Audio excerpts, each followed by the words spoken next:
Hello दोस्तों, मैं वीरू आपका ऑनलाइन ट्यूटर। आज इस चैनल पे एक बार फिर से आ चुका हूँ एक बेहतरीन टॉपिक के साथ। आज का हमारा टॉपिक है यूरोपीय समाज में परिवर्तन। तो यूरोपीय समाज में किस तरह से परिवर्तन हुआ है, ये सब पर हम सही से विचार करेंगे, हम सही से समझेंगे इसको। तो सबसे पहले आगे से बढ़ने से पहले हम आपका बहुत बहुत स्वागत करना चाहेंगे इस चैनल पे। ऐसे ही प्यार दीजिए इस चैनल को। हम पढ़ेंगे यूरोप में सामाजिक परिवर्तन का युग। फ्रांसीसी क्रांति यूरोपीय सामाजिक परिवर्तन में एक महत्वपूर्ण भूमिका निभाता है। 1789 में फ्रांस में क्रांति शुरू होती है और फ्रांसीसी क्रांति कई कारणों से शुरू होता है, जिसका हमने पिछले अध्याय में पढ़ चुके हैं। अगर वो फ्रांसीसी क्रांति आप पढ़ना चाहते हैं तो आप इस वीडियो के लिंक में जाकर और फ्रांसीसी क्रांति को बहुत बेहतरीन ढंग से पढ़ सकते हैं। चलिए शुरू करते हैं कि फ्रांसीसी क्रांति के वजह से फ्रांस में और फ्रांस के अलावा अन्य यूरोपीय देशों में किस प्रकार से सामाजिक परिवर्तन हुए, उनके बारे में हम पढ़ने जा रहे हैं। तो सबसे पहले हम समझ लेते हैं कि फ्रांसीसी क्रांति से पहले मतलब 1789 से पहले फ्रांस 3 वर्गों में बटा हुआ था।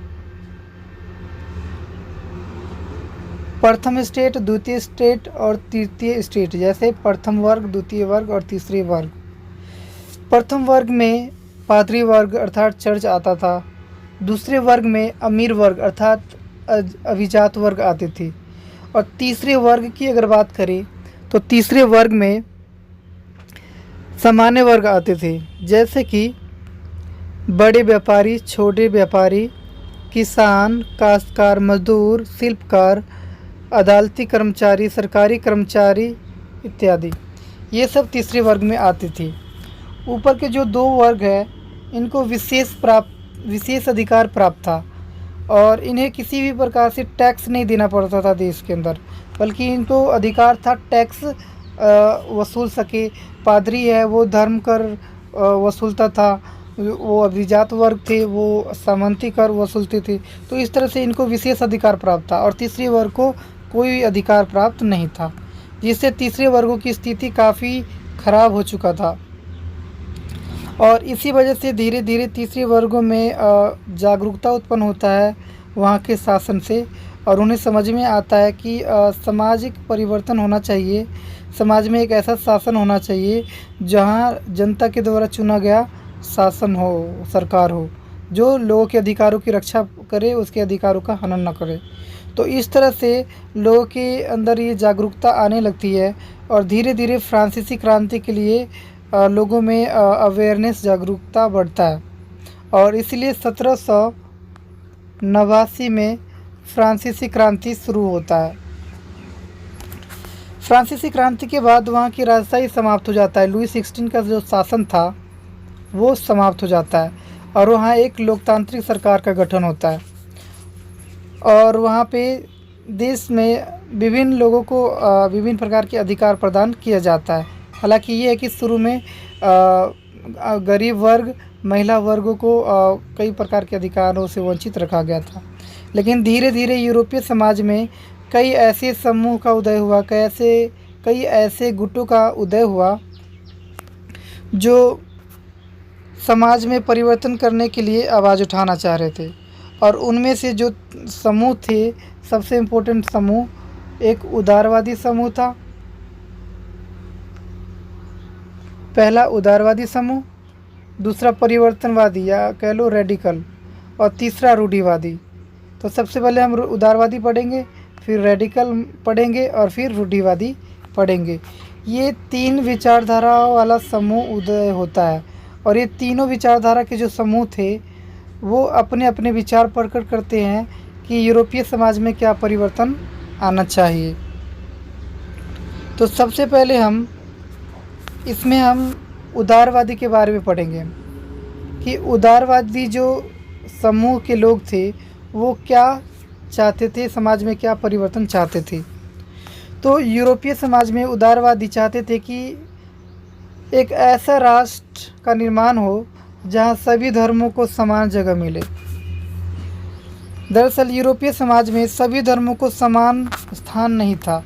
सभी धर्मों को समान दर्जा प्राप्त नहीं था और इसी वजह से यूरोपीय समाज में सभी धर्मों को समान दर्जा देने के लिए एक राष्ट्र का निर्माण करने की बात किया जा रहा था उदारवादी के द्वारा।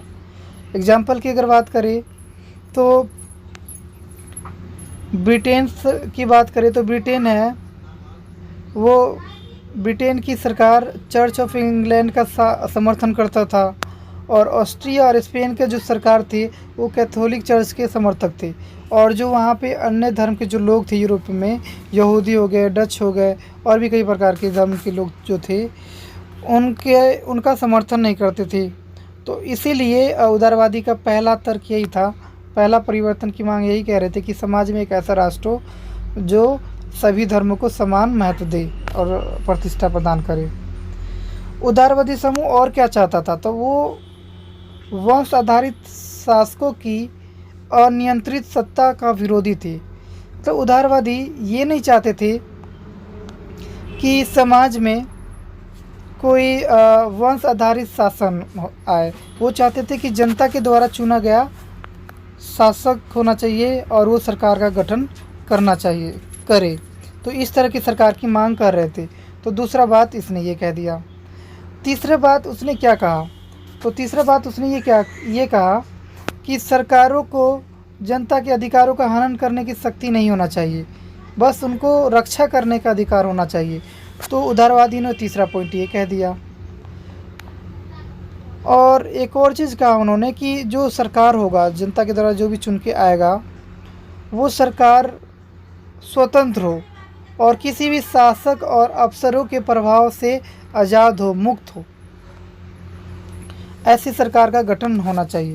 और साथ ही साथ वो सुप्रशिक्षित न्यायपालिका की व्यवस्था की बात किया गया, ठीक है, जो और उनके द्वारा बनाए गए कानून जो हैं उनके अनुसार ही देश की शासन व्यवस्था चले, ऐसी मांग की जा रही थी।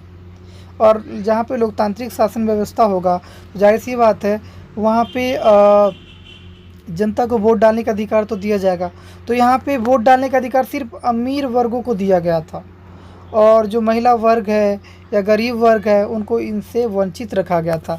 देखो ये सब जो लक्षण मैंने बताया हूँ, ये सब जो लक्षण है, ये सब ज़रूर आपको दिखता हो कि लोकतंत्र का लक्षण है, लोकतंत्र जैसा चीज़ें दिखने में लगता है, लेकिन ये लोकतंत्र जैसी बातें तो लाना चाह रहे थे वह, लेकिन पूरी तरह से लोकतंत्र आ जाए देश के अंदर ये भी नहीं चाहते थे। ये चाहते थे कि अगर राजशाही भी अगर है और लोकतंत्र की उसमें शासन व्यवस्था अगर ठीक चल रहा है तो ये भी सही है। तो उदारवादी का ये मानना था।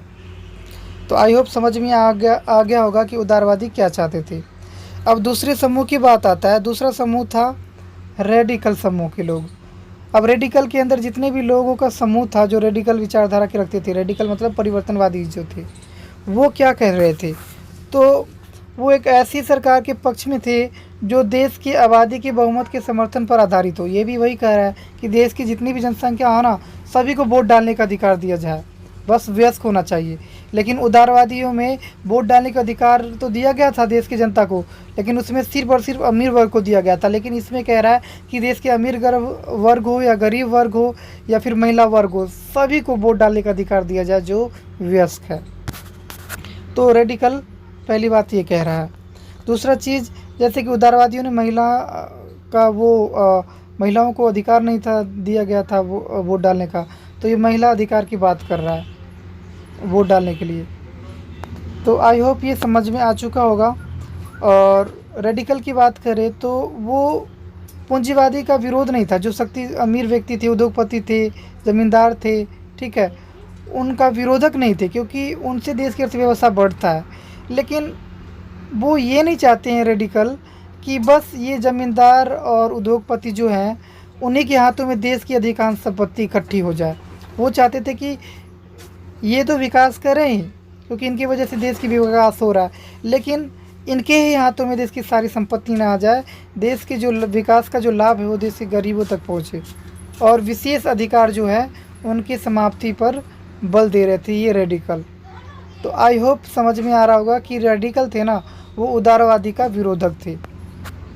अब तीसरा जो पॉइंट आता है, तीसरा जो समूह आता है, वो तीसरे समूह में जो आते हैं वो होता है रूढ़िवादी।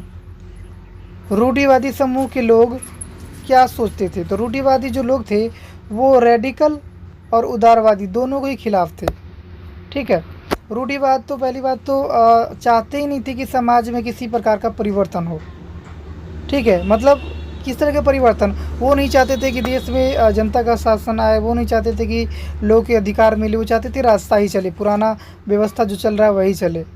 लेकिन जब फ्रांसीसी क्रांति जब हुआ तो फ्रांसीसी क्रांति होने के बाद रूढ़िवादियों को भी लगा कि हाँ, अब वो समय आ गया है कि धीरे धीरे सामाजिक परिवर्तन होना चाहिए, समाज में कुछ परिवर्तन होना चाहिए। तो कुछ सुधार के लिए रूढ़िवादी भी तैयार हो गए फ्रांसीसी क्रांति के बाद, या यूँ कह लो 18वीं शताब्दी के अंत तक। लेकिन इन्होंने रूढ़िवादी जो थे तबके के लोग, रूढ़िवादी समूह के जो लोग थे, उनका मानना था कि पुराने जो हमारा प्रथा है, अतीत है, उसको ना ठुकराया जाए। इस बात की वो मांग कर रहे थे, इस बात पर वो बल दे रहे थे। तो आई होप वीडियो अच्छा लगा होगा दोस्तों। अगर वीडियो अच्छा लगे तो प्लीज़ लाइक शेयर कमेंट और सब्सक्राइब कर दीजिएगा। साथ ही बेल आइकन को दबा लीजिएगा ताकि हमारे न्यू वीडियो का नोटिफिकेशन आपको जल्दी मिल जाए। Thank you so much.